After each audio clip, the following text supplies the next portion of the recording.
Ko hakurya wabibonye ako ntabwo aba ari kavukire hano, ukavukira hano ntabwo yacuruza urumogi. Irarumwa wenda kurumwa ndabyemera ko nanjye nabura kudakubitaho n'ibiri ubwo bari kwiyibutsa tu. Ubu ngubu muzi n'ahantu barucuruza ku buryo uvuga ati ngenda ajya kwa runaka njye kuba barume. Kwa runaka kandi aho nyine isoko ni iringiri ni market ni isoko mpuzamahanga. Hano ni mpuzamahanga. Ni mpuzamahanga. Cy'urumogi wowe utarureka ubundi. Urumogi se biragoye kuba wareka ikintu kandi uhuru nakibona.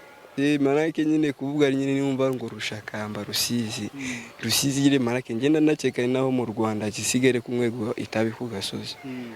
Tava ku rumogi nta kindi. Urabona inaha duturanye n'umupaka. Urumogi ruva hano Bukavu. Mbo hari inzira za panya unyuze hano hepfo unyuze iyo za Nkombo unyuze hose hari inzira za panya kugera i Kongo.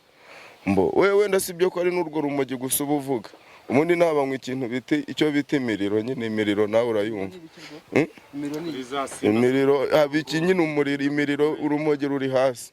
Hari inzoga zindi zirenze izo bita Simba izo bita Mitunu. Mitunu yo iragatsindwa n'Imana. Oya abantu bose hano urasanga ari California niko bavuga. Uyu mukecuru uyu ni nawe unywa rwinshi kuturusha.